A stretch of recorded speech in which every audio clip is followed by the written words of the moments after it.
Today I'm going to be checking out this diesel heater from VEVOR that I purchased so I could use it in my shop, maybe even the RV. We'll see where it's going to go.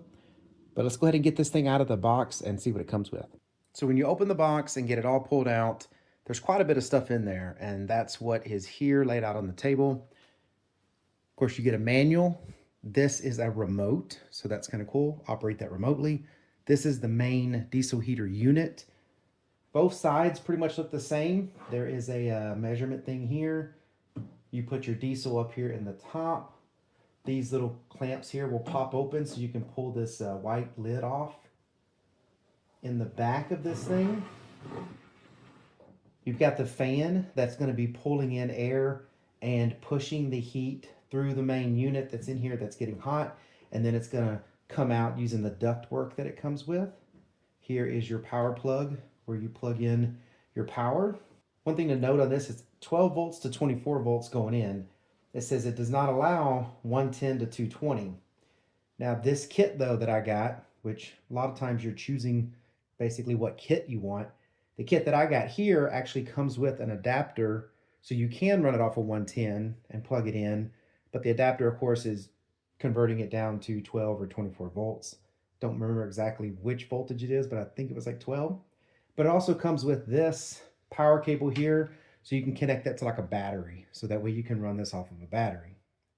So all that's, great. I just wanted to have the extra functionality of both power types. Then in the front, this is the interface where you can come in here and change everything. Of course, that's where the remote is going to work, let you do that. And then this is the air, the hot air that comes out. So this is the heater portion. There's also an exhaust portion to this, and we'll take a look at it when I pull this cover off. So this is your ductwork basically that goes onto here. You've got two adapters. One is an adapter to just push air like this out, which I think how that goes is this goes into here, and then this goes onto that. And you've got basically one vent.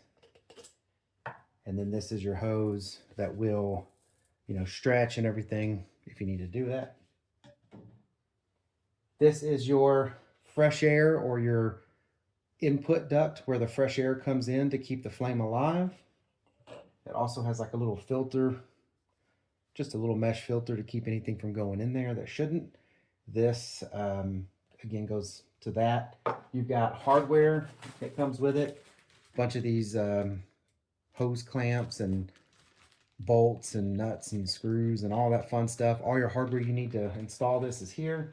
This was that power adapter I was telling you about, and this one output is 12 volts. So the output's 12 volts, 12 amps. Was it around 150 watts, something like that? Of course, that's maximum.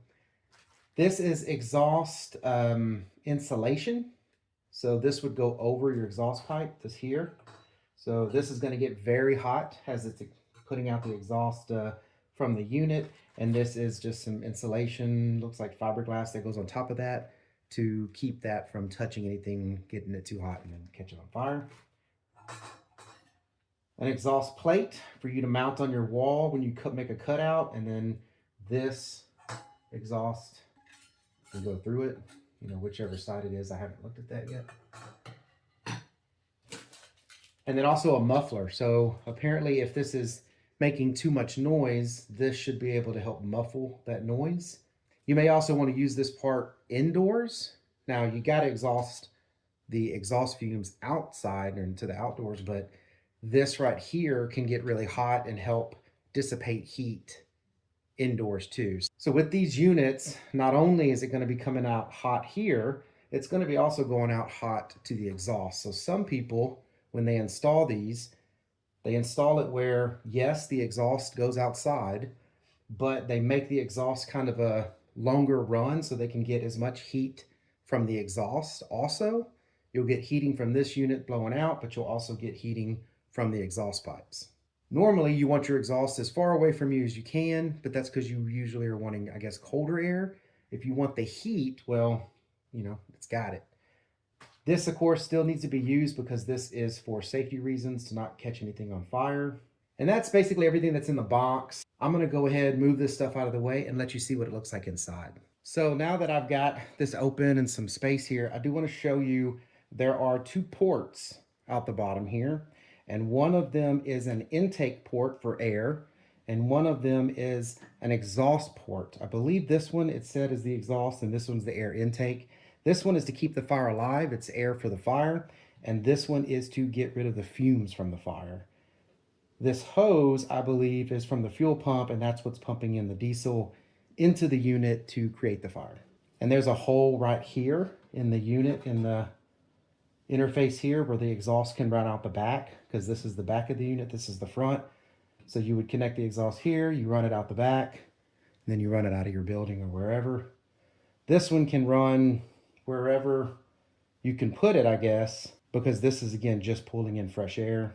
I'm gonna go ahead and sit on its feet now so we can look at that. So when it's on its feet, this is your tank. This is your diesel tank. And it's just kind of set in there. You can move it around. You can set it to the side because you're paying for the interface here when you buy this model. It's kind of stacking everything here. The real diesel heater is right here. This is just the fuel tank. And then it's got the pump to pump the fuel out of the tank right here. And that's where it pumps down the hose. And then these other wires are for the interface, so you can control the unit here. And, you know, fuse, just your basics. This is even just kind of sat in there, mainly because, again, it's just a package. You're packaged it up.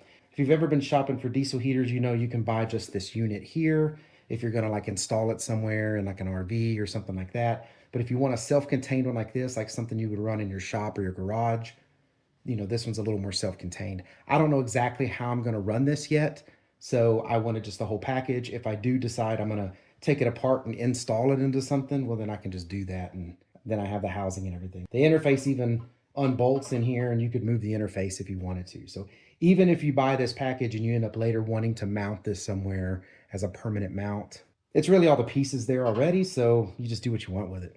But that's your main pieces: your diesel tank, your fuel pump, your diesel heater.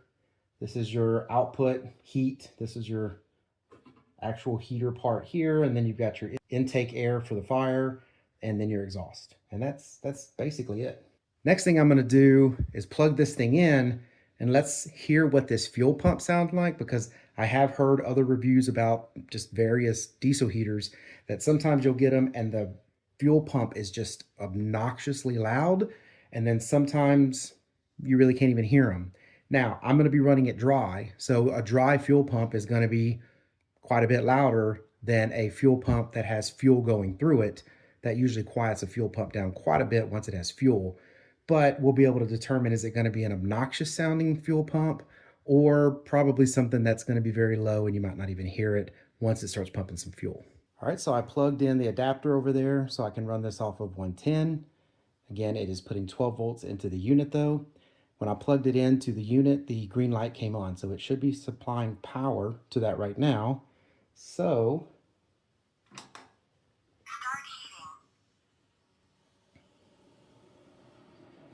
the fan kicked on already. One thing I did notice too is when I was showing the fuel pump earlier, it is mounted in a rubber like circle that goes all the way around the fuel pump, and then that is mounted to the actual housing here. But it's a real soft rubber, so it almost seems like it was intentionally done that way, not just to hold it into place, but also to reduce any vibration noise or anything like that from the pump. You can hear the pump trying to pump, and it's not loud and obnoxious at all. So I'm assuming once I get some diesel in there, you're not even going to hear that pump. That's very quiet for a fuel pump. So luckily I got the one that does not go crazy and sound nuts when it comes to the fuel pump. So it sounds like you're safe on this one. So I'm gonna go ahead and turn this off. I don't want to run that pump for very long dry. It's not really what you're supposed to do with pumps, but they're okay for a little bit when they're trying to prime. So the key here though is that when you turn this thing on the very first time, there is a little bit of a delay. It's doing whatever it needs to. It's turning this on. Then eventually the fuel will start pumping and trying to ignite. It's not going to just immediately start firing up right when you turn it on. And it sounds like, now that I've turned it off, it does kind of the same thing in reverse, probably killing out the fire. It's running the fan to continue cooling off, you know, the inside housing and everything that's hot. So that way you're kind of back to being, you know, safe. Now there's a bunch of different varieties of these, and a lot of them come with different pieces. Like I bought this one specifically because it came with the power adapter. So look at that when you're shopping for something like this to find out, did you want it with the power supply? Did you want it to be adjustable between 5 and 8K? Did you want the 3K? Because really when it comes down to it, you're looking for how do you power it?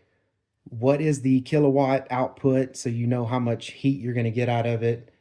And again, what I've heard is how loud is that fuel pump? So many people that I was reading with these early on was getting rid of the fuel pump it came with and putting another fuel pump on it because it was so obnoxiously loud. This one is not loud at all. So I like that. I think this one's going to be pretty much silent once it gets diesel. Anyways, I hope all of this information was helpful. Wanted to give you a rundown of what it is. Once I get this thing set up and put out there, I'll probably do an update video. I hope all this information was helpful. Thank you very much for watching. Y'all take care.